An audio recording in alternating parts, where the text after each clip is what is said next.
gembira nih katanya bahagia terkait dengan laporan di Polres Jatim sudah final atau seperti apa nih? Ya, terima kasih sebelumnya, terima kasih kepada teman-teman rekan media yang telah menunggu.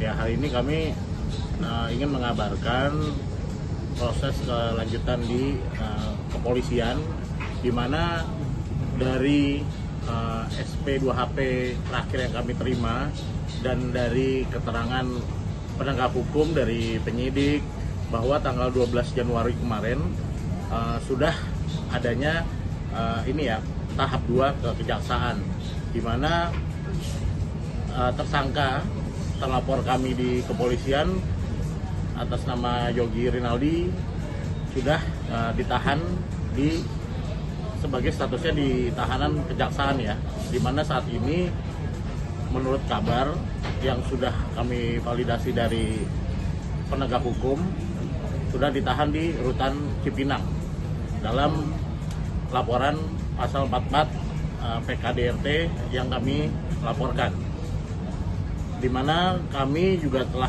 mendapatkan kabar tersebut sebelum SP2HP terbit, bahwa yang terbit tanggal 15 Januari kemarin ya.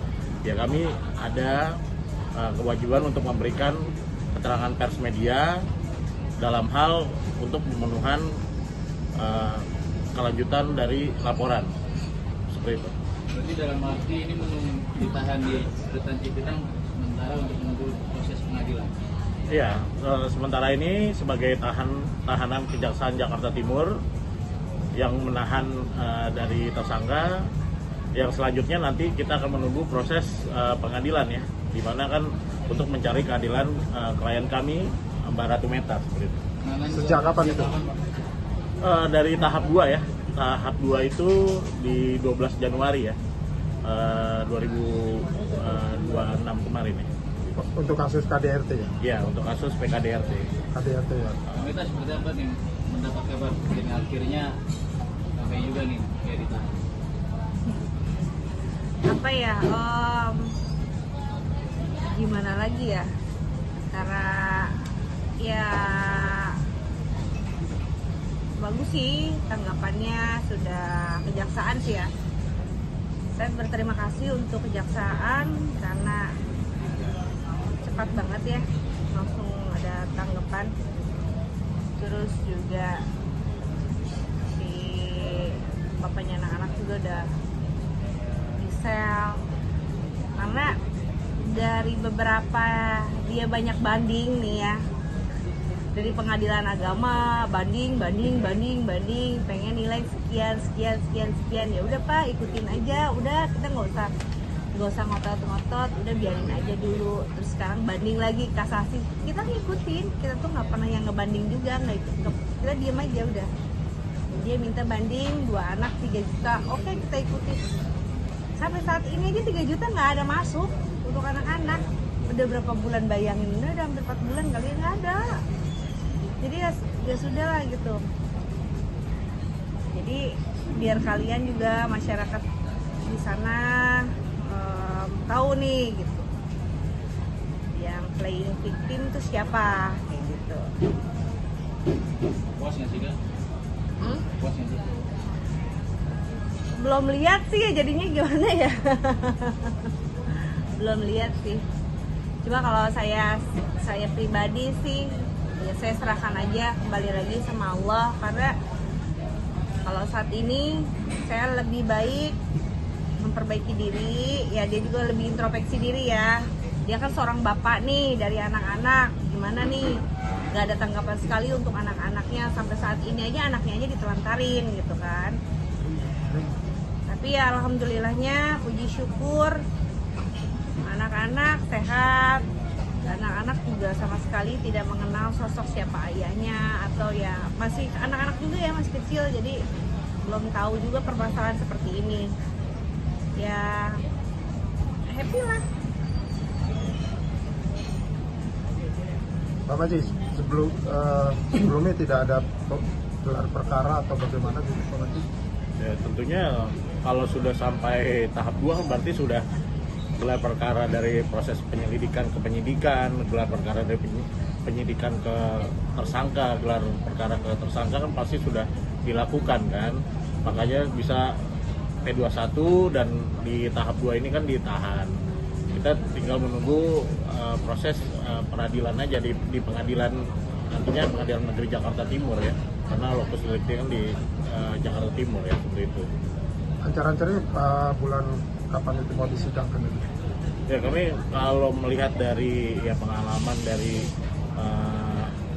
renggang waktu, mungkin di bulan Februari awal sudah bisa disidangkan ya. Karena kan memang ada jangka waktu penahanan juga di kejaksaan ya, sekitar 50 hari gitu. Terus kemudian ada berapa pasal atau yang dikenakan ke tersangka gitu? Kalau pasal kita kan melaporkan pasal 44 PKDRT. Cuman di sini polisi ini kan tidak menerapkan ayat 1 atau ayat 2 atau ayat 4 ya. Dimana kan ayat 1 itu penganiayaan yang ancamannya itu 5 tahun dan denda 15 juta rupiah. Kalau pasal 2 itu penganiayaan termasuk penganiayaan berat dengan ancaman 10 tahun dan denda 30 juta rupiah. Nah, di pasal 4 ini itu cuman hukumannya 4 bulan. Itu yang kami hindarkan karena dari bukti-bukti yang kami berikan, dari bukti-bukti yang kami lampirkan dan saksi-saksi ada, dan menyebabkan klien kami kehilangan pekerjaan. Harusnya itu kalau saya pribadi bukan mendahului tim penegak hukum yang akan bersidang, saya rasa bisa di pasal 2 ya, ancamannya 10 tahun penjara dan denda 30 juta rupiah, karena klien kami ini beberapa jobs hilang gitu karena adanya KDRT tersebut gitu. Tapi kita tidak mau mendahului tim nanti jaksa dan hakim akan mendakwa dan memutuskan seperti apa. Tapi saat kami melaporkan memang polisi itu tidak mau bermain ayat 1 atau ayat 2 atau ayat 3, ayat 4 gitu loh. Karena ayat 3 kan menyebabkan meninggal karena kita kesampingkan. Tapi kita saya mengapresiasi tim kepolisian dan kejaksaan juga, dan akhirnya kejaksaan dari Kejari Jakarta Timur mampu menegakkan ya sejauh ini dan menahan. Berarti kan ancamannya itu di atas 5 tahun atau dia melihat bukti-bukti yang ada harus ditahan. Seperti itu. Kami juga tidak mau mengecilkan kepolisian pun juga sudah bergerak cepat, tapi memang saat melaporkan tidak ada ayatnya, ayat 1, ayat 2. Jadi saat di kejaksaan berani menahan. Sampai sejauh ini saya mendapat kabar beliau atau tersangka ini di rutan Cipinang ya, seperti itu. Oke, Kak, ini kan bapak dari anak-anak ya. Selama ini mungkin ada itikat baik nggak sih dari untuk melakukan etik saat ini? Nggak ada. Dia nggak ada. Makanya waktu pas sebelum pelaporan saya ke polisi itu saya mau tahu dulu dia etikatnya seperti apa, dari pihak keluarganya juga seperti apa. Ternyata sama aja semua keluarganya, bahkan dari Yoginya juga sama gitu kan. Saya waktu itu anaknya lagi sakit, saya minta butuh biaya kan untuk anak-anak aja dulu, jangan untuk biaya saya waktu pada saat dia. Tapi memang saat melaporkan tidak ada ayatnya, ayat 1, ayat 2. Jadi saat di kejaksaan berani menahan. Sampai sejauh ini saya mendapat kabar beliau atau tersangka ini di rutan Cipinang ya, seperti itu. Oke, Kak, ini kan bapak dari anak-anak ya. Selama ini mungkin ada itikat baik nggak sih dari untuk melakukan etik saat ini? Nggak ada. Dia nggak ada. Makanya waktu pas sebelum pelaporan saya ke polisi itu saya mau tahu dulu dia etikatnya seperti apa, dari pihak keluarganya juga seperti apa. Ternyata sama aja semua keluarganya, bahkan dari Yoginya juga sama gitu kan. Saya waktu itu anaknya lagi sakit, saya minta butuh biaya kan untuk anak-anak aja dulu, jangan untuk biaya saya waktu pada saat dia habis menusuk saya ya kan. Waktu itu kan saya habis kena operasi kan. Anak aja dulu kamu perhatiin. Nah dari anak saya bilang gimana nih, butuh biaya di rumah sakit, tolong ditransferin. Jadi saya minta sama keluarganya juga cuma ikut prihatin doang. Jadi buat apa gitu loh, kayak percuma aja. nggak ada yang ngebantuin gitu. Dari yoginya masih yoginya juga nggak ada jawaban, dari pihak keluarganya juga sama aja. Jadi ya udah kayak kita tuh kayak apa sih ini gitu. Padahal kan anak saya masih bayi ya, masih butuh perhatian. Ya kan apalagi kalau misalkan namanya sakit gigi itu apa namanya waktu itu kan sempat harus diobatin di dokter karena gigi anak saya sempat gugur, dia harus ke rumah sakit. Saya bawa ke rumah sakit, butuh biaya dong. Padahal mereka tahu kalau anak saya tuh lagi habis tumor tuh tahu. Ya udah, saya minta sama papanya, saya minta amat dari pihak keluarga ya cuma ikut prihatin doang. Dia nanti saya bilangin kata gitu doang. Jadi kayak diabaikan lah. Nah sekarang juga dari semenjak peristiwa ini sampai kita pisah rumah sampai saat ini pun untuk biaya anak-anak tidak terpenuhi gitu, tidak terpenuhi. Jadi dia minta dari kejaksaan, dari hakim dan kejaksaan di pengadilan agama, dia banding minta 3 juta, tidak ada juga, tidak terpenuhi. Jadi saya pikir kemarin udah Pak nggak apa-apa untuk masalah dia banding di pengadilan agama, ya sudah kita nggak usah. Jadi saya pengen segera cepat selesai di pengadilan agama. Terus saya juga lagi fokus dengan anak-anak. Ternyata dibanding-banding terus, kasasi juga banding ya Pak? Iya deh. Dibanding lagi. Saya terima padahal kemarin dia bandingnya mau 3 juta, nggak apa-apa. Nggak jadi masalah, 3 juta 2 anak bayangin, nggak cukup loh. Iya. Nggak cukup loh 3 juta 2 anak. Tapi saya udah kayak udah pasrah, udah nggak apa-apa. Nggak ada juga, nggak ada nafkahin juga, nggak ada biaya gitu. Oke, kalau boleh tahu emang saat ini pekerjaannya dia apa sih sampai 3 juta aja itu nggak ada uang? Dia buat sebetulnya menafkahi ada, cuman dari semua keluarga emang begitu, zolim. Kalau nggak zolim, ya ampun mas, saya itu ngasih orang, jangankan 3 juta, orang lain bukan saudara, bukan siapa-siapa, saya kasih cuma-cuma loh. Ya kan, masa ini untuk anaknya sendiri gitu loh. Hei, ini tuh ponakan Allah, hei ini tuh cucu kamu, masa emangnya kucing kayak gitu kan?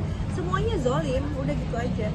Oke. Berapa lama nih perjuangan Kak Meta nih memperjuangkan apa hak anak, terus kemudian memperjuangkan suami?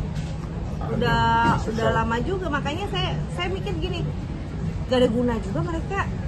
Dari semua keluarganya kayaknya nggak ada guna loh. Saya minta tolong, saya minta ini itu nggak digubris. Untuk apa sih? Dari semenjak kejadian sampai saat ini 1,5 tahun ada ya? hampir 1 tahun. Hampir setahun. Setahun. Oke. Nah, Pak Maci, apakah akan juga digunakan KUHP yang baru ini sebagai penetapan untuk proses persidangannya nanti? Nambah lagi harusnya Ya, Pak, 3 ada, Pak, bulan ya? tidak ada penelantaran anak. Ya kalau kita lihat dari ya pastinya nanti akan memakaikan ini ya, tapi kan ini bukan secara KUHP ya, karena kan KUHP dan karena di pasal ini kan karena lex spesialis undang-undang PKDRT ya. Ya tentunya kalau untuk beracaranya nanti ya memakai KUHP baru seperti itu. Ya dia tuh sebenarnya ada uang loh Pak. Ya. Ada uang, dia tuh bukan nggak ada uang, ada uangnya. Ada uangnya. Ya tentunya nanti kita secara berkala kan nunggu putusan dulu. Apakah nanti dia putusan vonis, apakah dia banding lagi atau apa. Kalau sudah inkrah, kita lihat itikat baiknya. Apakah nanti kita lihat ada penelantaran anak atau apa. Itu kan kita bicara nanti setelah inkrah atau putusan berkekuatan hukum tetap seperti itu. Oke. Kalau bisa diterapkan restoratif justice nggak dalam kasus ini? Ya, restoratif justice selama ini kan bisa saja terjadi kalau saat di pengadilan. Tapi kita lihat sejauh mana itikat baiknya terhadap klien kami dan keluarga. Seperti itu. Kita ya tentunya kita sebagai pelapor, sebagai nanti akan datang di persidangan ya menunggu. Restoratif justice ya bisa-bisa saja dimungkinkan di pengadilan, bisa-bisa saja. Sebenarnya proses dari penahanan sementara dalam pengadilan berapa lama sih? Penahanan di kejaksaan kan 50 hari ya, 50 hari. Nanti kita lihat selama 50 hari itu apakah sudah melaju ke persidangan seperti itu. Harusnya sih sudah sebelum masa tahanan selesai 50 hari. Kita sendiri udah siap. Siap banget lah. Siap banget. Ayah dia harus tanggung jawab. Dia harus tanggung jawab lah. udah melukain pipi saya sampai sekarang ini. Sebetulnya kalau nggak pakai bedak itu cacat muka saya, udah besar sebelah, ini sama ini udah besar sebelah. Gimana, bayangin aja saya ditonjokin gitu muka saya, dihantamnya saya, diinjak-injaknya perut saya, bayangin. Ya itulah sakitnya saya. Udah gitu sekarang anaknya juga pakai ditelantarin, dua-dua anak. Masya Allah loh, ya Allah, tega banget loh. Orang tua mana yang menelantarkan, masih 2 anak bayi, 2 balita ditelantarin. Dosanya itu, dosanya dunia dan akhirat. Oke. Mbak Meta, Bisa dibilang sejarah setiap mengejarkan ayah dari anak ini memberikan efek jerak juga atau gimana sih? Iya betul, betul banget. Ini buat efek jerak buat dianya tuh, kalau dia punya rasa yang menyesal, punya rasa menyesal, kayaknya enggak deh. Dia nggak ada sama sekali komunikasi buat anaknya, nggak ada. Walaupun saya blokir kan masih ada nomor telepon yang lain ya, nomor mbaknya saya kasih, nomor telepon yang lainnya juga ada kok, kayak gitu. Mbak Meta, kalau nanti di proses persidangan dia mengajukan RJ,